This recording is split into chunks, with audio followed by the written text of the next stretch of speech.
ওমানে মাত্র ৬ মাসে ১১,১৭২ জন প্রবাসী কর্মীকে শ্রম আইন লঙ্ঘনের দায়ে গ্রেপ্তার করা হয়েছে। একই সময়ে ২,৯৪৪ জন কর্মীকে নিজ দেশে ডিপোর্ট করেছে ওমান সরকার। চলতি ২০২৬ সালের প্রথমার্ধে সারা দেশে বিভিন্ন প্রতিষ্ঠানে অভিযান চালিয়ে তাদের গ্রেপ্তার করা হয়।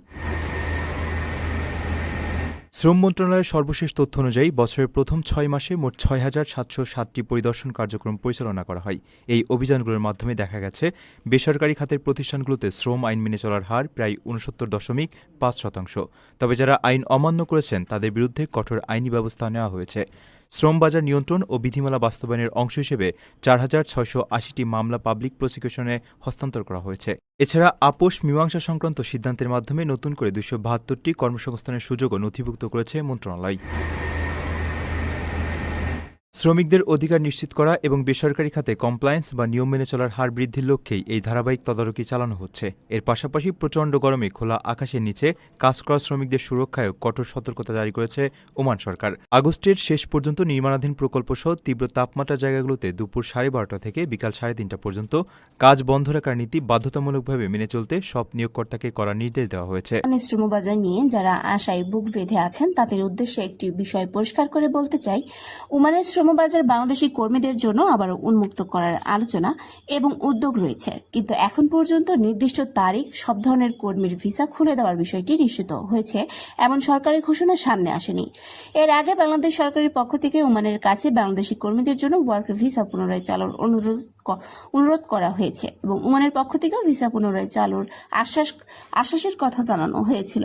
অন্যদিকে এর মাঝেই ওমানের বাংলাদেশি কর্মীদের ভিসা বাতিল, নিয়োগ বাতিল কিংবা ভিসা সংক্রান্ত জটিলতার বিভিন্ন খবর সামাজিক মাধ্যমে ছড়িয়ে পড়েছে। কিন্তু এখানে সবচেয়ে গুরুত্বপূর্ণ বিষয় হলো, কোনো একটি কোম্পানির ভিসা বাতিল হওয়া, কোনো কর্মীর আবেদন বাতিল হওয়া অথবা নির্দিষ্ট ক্যাটাগরির ভিসার সমস্যা হওয়াকে পুরো ওমানের শ্রমবাজার বন্ধ হয়ে যাওয়া বা হাজার হাজার বাংলাদেশি কর্মীদের ভিসা একসঙ্গে বাতিল হয়ে যাওয়ার প্রমাণ হিসেবে দেখা যাবে না। তাই যারা ওমানে যাওয়ার একটি প্রস্তুতি নিচ্ছেন তারা অবশ্যই সতর্ক থাকবেন। বিশেষ করে কোনো দালাল বা এজেন্সি যদি বলে ওমানের ভিসা পুরোপুরি খুলে গেছে, এখনই টাকা দিন, তাহলে যাচাই না করে কোনো টাকা দিবেন না। কারণ শ্রমবাজার খোলার চূড়ান্ত সিদ্ধান্ত কোনো পেশায় কর্মী নেওয়া হবে, কতজন কর্মী নেওয়া হবে এবং কোন প্রক্রিয়ায় আবেদন করতে হবে, এসব বিষয়ে সরকারি নির্দেশনা ও অনুমোদিত নিয়োগ প্রক্রিয়া সবচেয়ে গুরুত্বপূর্ণ।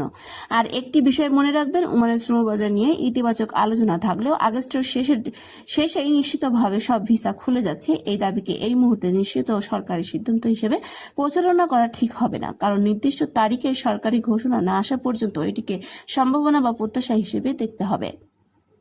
তবে আসার বিষয় হলো, বাংলাদেশ সরকার ওমানের সঙ্গে শ্রমবাজার পুনরায় চালুর বিষয়ে আলোচনা চালিয়ে যাচ্ছে এবং বাংলাদেশি কর্মীদের জন্য ভিসা পুনরায় চালুর বিষয়টি আলোচনার মধ্যে রয়েছে। তাই প্রিয় দর্শক, ওমানে যারা স্বপ্ন দেখছেন, যারা আপনারা হতাশ হবেন না, আবার কোনো গুজবে বিশ্বাস করবেন না।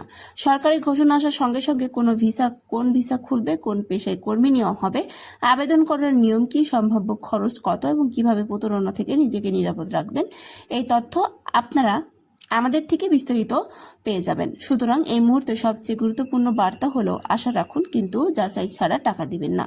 সরকারি ঘোষণা ছাড়া কোনো ভিসাকে নিশ্চিত ভিসা মনে করবেন না। ওমানের শ্রমবাজারে নতুন কোনো নির্ভরযোগ্য ঘোষণা এলে সবার আগে সঠিক তথ্য জানার জন্য আমাদের সঙ্গেই থাকুন। ভিডিওটি ভালো লাগলে অবশ্যই লাইক করবেন, পরিচিত প্রবাসী ওমানে যেতে আগ্রহী মানুষদের সাথে শেয়ার করবেন। আর এমন গুরুত্বপূর্ণ শ্রমবাজারের খবর পেতে আমাদের চ্যানেলটি সাবস্ক্রাইব করে পাশে থাকা বেল আইকনটি অন করে রাখুন। তো বন্ধুরা, আজকের ভিডিওটি এখানে শেষ করছি। দেখা হচ্ছে পরবর্তী কোনো আপডেটে।